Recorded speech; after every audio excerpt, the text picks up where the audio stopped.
يا اصحابنا ليش لقد الله اعطاني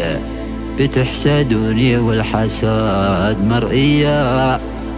تشتو تشوفوني وانا بعاني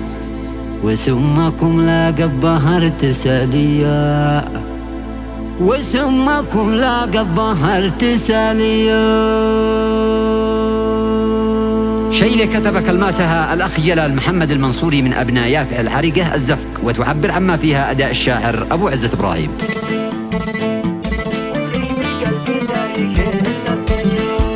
جلالي قال احضر درار قيفاني يا هاجسي في الحالة هيا هيا، ما دام عاد امي ضياء عياني، حيها نسعد من بها في الدنيا، كلن يحب امه وحبي ثاني، الام دي ما فلتت يديا، في بطنها رب الوجود احياني، شهور وما تاكل بيوصل ليا، في بطنها رب الوجود احياني، شهور وما تاكل بيوصل ليا، من ثديها رب السماء اسقاني، تدرغي دم بالحليب هنيه، إذا أحست بالمرض قد جاني، تسهر عيون أمي تنام عينيا، والنبتسم فمي لها يا إخواني، تضم بين أحضانها حضنيا، تعبت وعانت واعتنت مشاني، لليوم من يوم عاد كنت صبية، ما بقدر وفيها مدى أزماني، مهما معها كنت ابن وفية، يمه يا سلا وداني، بقلبي انتي ليش ما كان عالية، دمش بيجري في دماء شرياني، وليش بقلبي داري شهر مبنية، احرمني الله من حنان لساني، انتي غذائي والهوى والريا،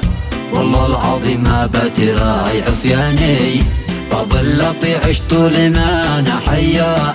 والجملة والمعروف والإحساني، يظل طول العمر دين عليا، بفضل دعواتش أنا وأخواني، متكاتفين يوم نعيش سويا، ما بعد حبي ليش بواسطك ياني، إلا محبة قلتها لخوية، حبيت طالع ليش جميع شجاني، بما تخطه في الوراد يديا، والمعذره من زلها وقصراني، لا ما عجبك شعري فهم الغيا، يا اصحابنا ليش لقد الله عطاني، بتحسدوني والحسد مرئية، تشتو تشوفوني وانا بعاني، وسمكم لاقى الظهر تسالية، حما عليكم ناس غلف شواني، يكفي كفل اليوم حقد عليا، صلاحي تغشى المصطفى العدناني، طه النبي المختار خير نبيا، صلاحي تغشى المصطفى العدناني، طه النبي المختار خير نبيا، النبي المختار خير نبيا.